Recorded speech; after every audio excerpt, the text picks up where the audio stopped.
Welcome to the Fishbowl Radio, everybody. My name is Chief here, and with me today is Juicy. Welcome to the Fishbowl Radio, Juicy. How's everybody doing? I mean, if you look at everything so far, we still got this pandemic going on, and we got all the sports, but let's tackle this question here for a second here. There's been a couple of reports coming out today that there's been some people saying that we will not have a college football season. Some saying that we will have a college football season. So it's kind of like, which one do you think is actually really going to happen? I mean, it's kind of up in the air still. So, Juicy, I'll leave this out and open to you and see how you respond to it. But you've had Chris Fowler back up his colleague Kirk Herbstreit saying that college football will not be happening this season in 2020. So, what's your thoughts on that? Oh, well, you got to ask the guy he's kind of biased, towards football. I want to always be optimistic when it comes to being football because I'm biased. I really think there's going to be a football season. In fact, the president today just said in a press conference that America has seen the peak of the pandemic and some places will open up before May 1st. So it looks like it could be on the way up. So let's just see what happens. I give it about a 60-40 shot, 60% that it will happen and 40% that it won't. But I always like to be optimistic because football is what unites America, I think, usually. Yeah, it's kind of too early to tell. I guess I'll have to believe it when I see it, when we actually do have it and stuff like that. It's interesting because they were saying that now commissioners tell vice president no football for campuses open. That's one thing. And we still have, we still got the NFL draft to talk about and different things like that.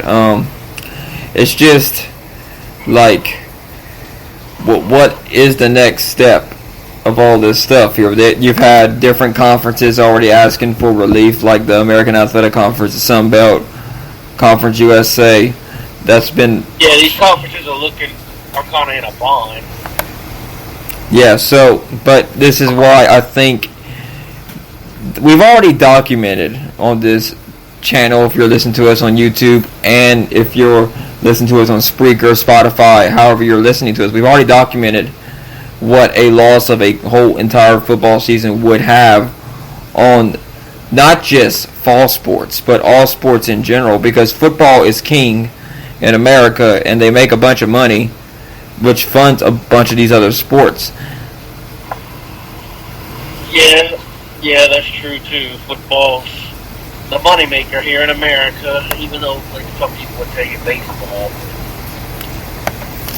So we've seen professionals and doctors and stuff say that sports can return quickly if fans are prohibited from going to this. Well, there's no money in it. The only money the teams would get would be TV contracts and streaming plays and stuff like that. That's the only way you would get anything out of it. You would have to have some money generated somehow for them to even think about bringing it back, or it's just a complete waste of time on everybody's part. So, no point here if the fans can't be there. If the fans ain't there, you're gonna lose a lot of money in concessions and ticket sales, which is obviously stating the obvious there. But if we do practice social distancing in an arena, let's take Tiger Stadium for example. You could put people, they say recommended 6 feet apart, but you can expand. I don't think we could practice it in a stadium too. Just put everybody a couple of seats apart from each other. Well, if you want to go 10 feet, they could probably have little, everywhere throughout the stadium. The capacity of Tiger Stadium is over 100,000 people. Let's keep a generic statement at 100,000. Depending how much square feet this stadium actually is, you probably could divide it up. You could probably get some people in there, whoever designed it, or, well, some of them stadiums are old as dust, but like someone that knows the square footage of the stadium can divide it up to where it would be a 10 feet apart, where if there was any doubt of the coronavirus, it wouldn't spread in something like that. And plus it's outdoors. It is outdoors too. Well, not every stadium in college football is outdoors. Like the most of them are, like the Georgia Dome, the Mercedes-Benz, Superdome. But we're not just strictly talking about college football. We're talking about the NFL as well. The NFL has more closed-in domes. So. Yeah, but still, I mean, like even if, but like you can still catch the coronavirus if someone sneezes and it stays in the air for 3 hours. I think that might be the concern. But then, what if a player has it and he plays and he shows no symptoms? Everybody on that field is going to be infected. That's true. That's why I guess if they're going to do that, then everybody should be tested like a week before the game. Yeah. I mean, they are coming out with tests now that are quicker at diagnosing it. So the question I have with all that is going on is, how accurate is this new test? I think I'm sure they've done a lot of research and tried to narrow this down as like how percent accurate it is. Well, to me, the only true way to tell is just let it out there and see what happens. I mean, that's really the only way to do it, is just out in the field, I guess. That's the only way that I would. Well, that's one way to find out how accurate it is. Well, I mean, yeah, for sure. To see how it does out there in the field, and if you get the results back or whatever it is. It has like a 95% success rate, and that's pretty high. Yeah. Let's see. Okay, like we've already documented, like what would happen if there was no football. The other sports would basically be shut down and closed. But there's been talk like Louisville got rid of their, was it golf team? They got rid of some sport. Non-essential sports, apparently. Yeah, Louisville got rid of a team or something, and it caused some time. I don't know if they got rid of it. Let me see Louisville, because they had got rid of. Let me see Louisville. You like Louisville Cardinals? They got rid of something.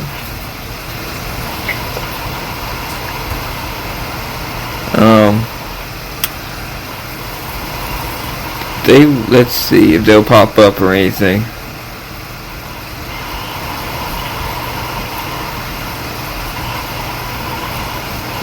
I'm trying to find it real quick, but talking about what is going on, but like a big stadium like LSU, you can fit a bunch of people in there, and like you still fit about 50,000 people. Yeah.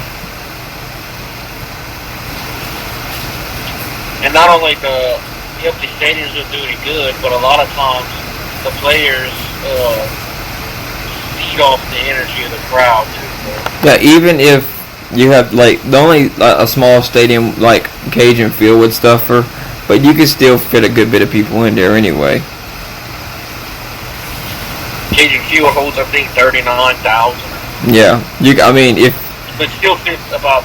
You would still think you could fit about 12, 10 to 15,000 people in it. Yeah. I think it'd be an interesting take on it and see how it goes, Like, I think they should try to give it a shot for the fans. If they can't do it, if more come out, like, saying we can't do this, then you should just completely drop it. But the effects that the fall sports would have on everything, it would close all them other programs, like small ones that ain't making any money. They would have to make some decisions. Like the only ones that we talked about LSU, was the only ones that made money for LSU was the football, men's basketball, and the baseball team. But I think LSU, like LSU and Alabama, all the big schools and all that, I think they can afford to miss, or at least, probably miss one season because they made so much money off of it. Yeah, but like teams like I'm talking about the teams like. But the small schools would get smothered. Yeah, it would definitely change how the NCAA does their business with them. You know, like because they got rules like attendance. You know, like the NCAA for Division I, you have to have an attendance requirement. Mm-hmm. You have to have a certain amount of. I think 15,000 was the rule, if I remember right. But something like that. Yeah, but like not a lot of them schools are gonna be able to do that. At least over half the NCAA ain't gonna be able to fill over, that. Yeah. So I don't remember the rule. I think they changed it. Depending how many. But even if we do get out of this pandemic, what if there's a second wave? What if it? We can't go around in society living on the what if forever, though. I mean, honestly. Well, I'm not saying like what if this and what if that, but like if there is a second wave, like in the fall, it comes back again in the fall, and there's still no vaccine, because vaccines typically take about 12 months to 18 months, typically once they get their run. Well, they have several vaccines, several different vaccines that are being tested right now. Yeah, but like you got to get through the clinical trials and everything else like that. They're testing them out right now. But if this thing mutates to something completely different, which I don't know if it will. I don't know. I'm not a medical professional, so I'm not going to even try to say anything like that, saying that it will mutate, it's going to do this, it's going to do that. No, because it doesn't make any sense for me to say that, because I'm not qualified to even say anything like that. But I just don't think it's, my opinion on it is like 99 point. The whole American population I read that only 0.017% of the whole entire United States is infected with it. So you're really punishing like 99.98% of all the health.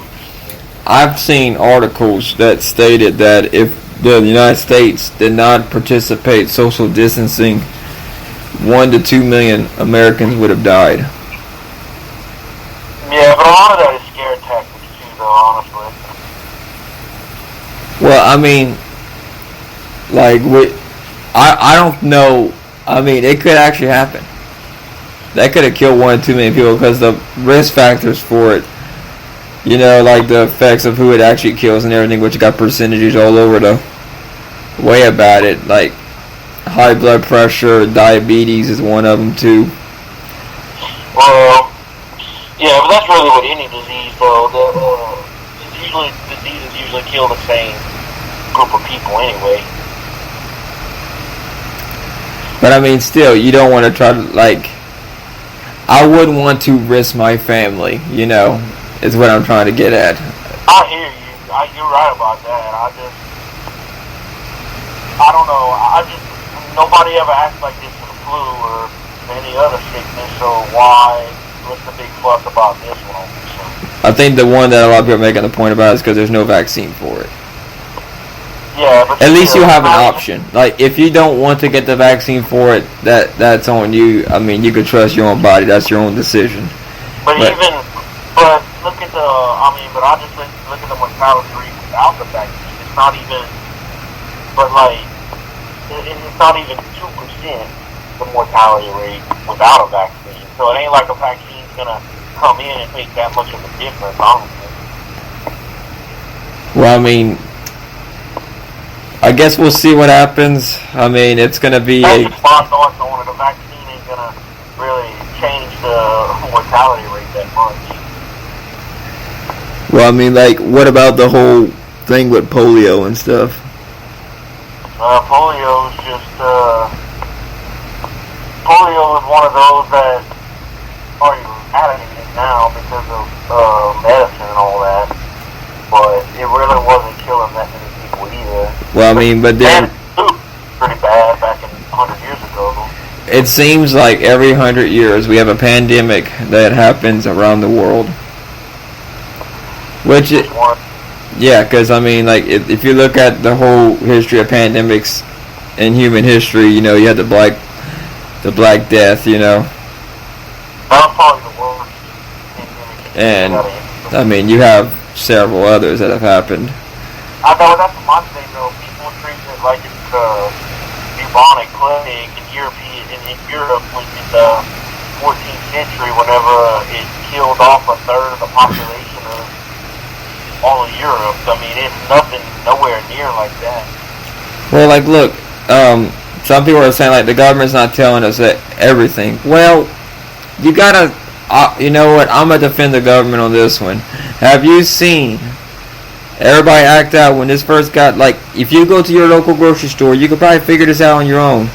That if the United States government came out and said everything they know about COVID-19 or aliens or everything else, how you think people would react? They're going to react a lot worse than what they did whenever this all happened. Nobody could buy toilet paper. But the government don't tell us just how we act for. Yeah, because people overreact. That's why they don't tell you anything, because you overreact to everything. But them stores, like, people, like, they stocked up on toilet paper. Like, really, like, you know what, I'm not going to say this on air, but, you know, how many times you got to go do number 2 in the bathroom? Like, how many times a day do you have to go to number 2 to get all that toilet paper? It makes no sense. You should have been going to the doctor before. Yes, you should have been going to the doctor before about your bathroom problem if you're going to need to stock up on that much toilet paper. It's the honest truth. Yeah, like, really, it makes no sense. But yeah, like the effects of, like, I think they could have fans in the stands. I think if they spread them out a good bit, like, you take Tiger Stadium, 100,000 people, you could probably, like you said, put 40, 50,000 people in there and it'll be fine. Everybody will be spread out. Now, a lot of people won't be able to get in. The ticket prices will be through the roof, probably. They gotta make up. Yeah, like ticket sales are going to be harder. They got to try to make because, you know, it's a golden commodity, because they can't fit, like, the prices will probably double. But then they might get, you know, caught with price gouging and stuff like that. They might have to watch themselves on that front. So, I mean, if you look at this whole situation, it's just kind of play it and see how this will happen. I mean, they're still doing the NFL draft virtually. But then again, if they do have fans in the stands, or like, I wonder if they're going to, like, test any players or anything like that before they even start playing. Well, I'm sure they all. My thing is they'll probably at least test everybody just to make sure there's not going to be no kind of comeback of it. Yeah, it'll be interesting to see. I'm curious to see how this is going to be one for the ages, and we're not going to forget this football season or, like, this sports season. I've never in my life had a sports season canceled. I mean, I've never seen anything like this at all in my life. So, I mean, there's a first time for everything, they say. They say there's always next year, but what if next year never comes? Well, what if next year never comes? Hey, what if tomorrow never comes? Yeah, you trying to quote Garth Brooks, bro? Hey, it just made me think of that. But tomorrow might not come. So, I mean, one of my thoughts on the whole entire thing, they talk about opening up the United States, but how long can, like, here's the thing. I wouldn't want us to open it up too quickly, because what if we get, like, we all get it again? But we have to open up the country at some point. It's going to have to happen, because... Well, the United States can't continue to go on like this forever. Yeah, because a lot of people have lost their jobs. I know... At some point, we have to come to the conclusion thinking that the low death rate they got isn't worth punishing all the other able-bodied. I mean, we have to look at it as like, well, it's like food or whatever. At some point, we just have to look. The low death rates are, I mean, the healthier people and all that, the younger, healthier, whatever people far outweigh the very few that die. I mean, Louisiana's only averaging like 3 out of 100, every 100,000 people infected with the, not 3 in every 10,000, I mean, are infected by the COVID virus, coronavirus. Yeah, COVID-19 is definitely making its mark here. But the reason why they got everybody practicing this anyway in the stay-at-home order is not to overload the hospitals, which makes sense. They're doing the same thing they did back in the 1900s with the Spanish flu. It's the exact same thing. If you go nowhere near the death rate of the Spanish flu. No, nowhere near, but they're doing the same thing. People, if you go look at magazine articles from that time, they got people wearing masks and doing the exact same thing we're doing now. So it's basically history repeating itself all over again. That's right. So, I mean, it's a really a tough subject. So, I mean, people know where I stand at on what side of the spectrum I stand on. So, yeah, like, but I think this feels worse because people are acting worse than it did back then. Because back then, you have to think they didn't have as much instant communication as we got today. The only thing they had back then was a radio. Yep, if that. If that, even. Maybe a telephone, but I mean, y'all seen how that was. I mean, it's kind of like, we don't know. TV wasn't even a thing during that time, which is crazy to think. That's only 100 years ago. It's crazy. They didn't have the internet. They didn't have computers. Back in World War II and stuff, a computer was as big as a wall. Now it's literally in your pocket. You know, well, the ones that were as big as a wall could only, the maximum storage was like 40 kilobytes or something, which is like 40,000 bytes. But now this little thing in your hand can hold 5,000, 10,000 times more storage. Yep. And LSU offered 2022 4-star Texas quarterback. That's the latest thing I got from CBS Sports. So, do you see any words before we get off the air here? No, not really. I think we covered quite a bit of stuff. Yeah, all right. I just want to say one last thing. We could put the fans in the stands if we get them at least 10 feet apart, because even if someone sneezes and stuff, I think just to be on the safe side, you can put 10 feet apart and it would still spread the virus. I mean, not spread the virus. Don't want no conspiracy theories on this episode here. And also, stop spreading fake information on Facebook, people. Yeah, stop putting stuff up with no factual evidence to back it. It makes no sense. Just like all you just cause more hysteria. Yeah. You just cause more hysteria, and people get angry. And I've seen a video, and it claimed that if you heat up your sinus cavity with like a heater with a blow dryer, and it's blowing through there, and it heats up your sinus cavity, it will kill coronavirus. No, that's not how that works. It might, but you might. But you would end up getting sick more because you got more germs because there's more heat in your hair dryer. Think about this. True. You're gonna get yourself sick with something else. And I don't know how bad your thing is or what it would cause, but I'm sure heating up your sinus cavity, because you already got your thing is already. I know your hair dryers are probably just sitting there in the bathroom collecting all that. You know, you're literally shoving. You're shoving. Here's a stat for you, by the way, before we get off the air. Here's some good news to report. At least 7,000 people have recovered from coronavirus in Louisiana. Well, that's good news. and then they might be able to take them antibodies. They got someone that's donating them in Calcasieu Parish or Lake Charles or somewhere around that area.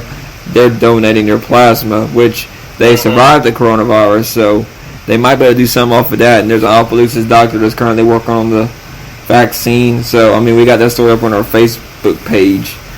That if you scroll down a good bit of ways, I mean, I think I shared it like last week or something. So, we've always posted articles on our Facebook page. It's a good way to keep informed. I've been including more news articles because people need to know what's going on and going with the sports stuff. So, give us a follow on Twitter at Fishbowl Nation. Like us on Facebook. You can subscribe to our YouTube channel. So, I mean, there's a lot going on. So, we're trying to keep in touch. Try to keep y'all updated as soon as we know something's going on. So, we just try to give y'all news out there. So, everybody stay safe, and we can conquer this together. We practice social distancing, and everybody stay home. That's all we need to do. Very simple. Don't try to be a hero. That's always true. Keep practicing. It seems like things are slowly getting better, for sure. So let's just keep at it. We can't. We can't stop now. We found a crack in the harbor. Go back to our normal time. Yep. The faster you practice social distancing. I want to go eat at a restaurant. No, just stay home. The restaurants will be okay. All right. Thank y'all. Have a good night.